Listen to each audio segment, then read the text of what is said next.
நம்முடைய தமிழ்நாடு முதலமைச்சர் அண்ணன் தளபதி அவர்கள் பொறுப்பேற்றுக் கொண்ட பிறகு முதலமைச்சராக தொடர்ந்து இங்கே இருக்கக்கூடிய மண் சார்ந்த கிராமிய கலைஞர்களுக்கு ஒரு வாய்ப்பளிக்கக்கூடிய வகையிலே மீண்டும் சென்னை சங்கமம் நிகழ்வுகளை துவங்கி அதை நடத்தி கொண்டு இருக்கிறார்கள்.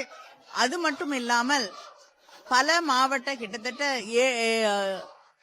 8 மாவட்ட தலைநகரங்களிலே இந்த கலை விழாக்கள் கிராமிய கலை விழாக்களை நடத்துவதற்கு நிதி ஒதுக்கீடு செய்து உத்தரவிட்டிருக்கிறார்கள். இன்னும் அதை விரிவு செய்யவும் ஆலோசனை செய்து கொண்டிருக்கிறார்கள். தொடர்ந்து திராவிட முன்னேற்ற கழக ஆட்சி வந்த பிறகு கிராமிய கலைஞர்களுக்கு மிகப்பெரிய தலைவர் கலைஞர்கள் இந்த அளவிற்கு உறுதுணையாக இருந்தார். அதே வகையிலே நம்முடைய முதலமைச்சர் அண்ணன் தளபதி அவர்களும் இந்த கிராமிய கலைஞர்கள் அவர்களுடைய வாழ்வாதாரத்திற்கு உறுதுணையாக தொடர்ந்து செயல்பட்டு கொண்டிருக்கிறார்கள்.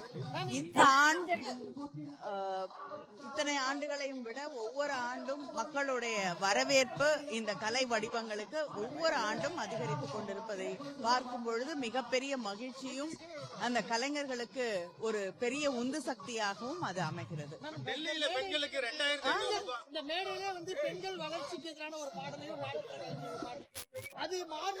இல்லைங்க, அது பெண்கள் வளர்ச்சிக்கு எதிராக மட்டும் இல்ல, புதிய விஷயங்களை எப்படி நம்மளுடைய வாழ்க்கை முறை மாற்றுகிறது அப்படிங்கிற ஒரு பாடலாகத்தான் நாம் அதை எடுத்துக்கணும்.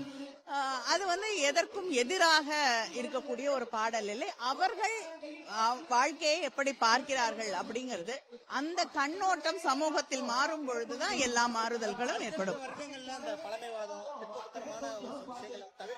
இல்லைங்க, எல்லா இடத்துலயும் அதை தவிர்க்க வேண்டும் என்பதுதான் நாம் திராவிட இயக்கத்தின் அடிப்படை கொள்கை. ஆனா அதுக்காக இப்ப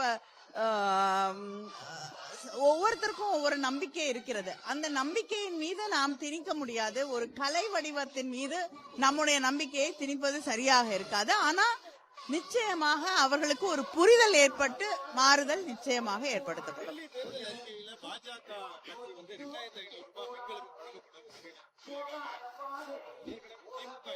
நான் பல முறை மேடைகளிலே எடுத்து சொல்லி இருக்கிறேன். திராவிட முன்னேற்ற கழகத்தின் தலைவர்களும் சொல்லி இருக்கிறார்கள். தமிழ்நாடுதான் இந்தியாவிற்கு முன்னுதாரணமாக பல ஆண்டுகளாக செயல்பட்டு கொண்டிருக்கிறது. முக்கியமாக தற்போதைய திராவிட முன்னேற்ற கழக ஆட்சியின் பல்வேறு திட்டங்களை இன்று மற்ற மாநிலங்களும் பின்பற்றிக் கொண்டிருக்கிறது. இப்பொழுது பிஜேபியும் பின்பற்ற தொடங்கி இருக்கிறது. வாழ்த்துக்கள். செய்திகளை உடனுக்குடனும் துல்லியமாகவும் தெரிந்து கொள்ள சப்ஸ்கிரைப் பண்ணுங்க.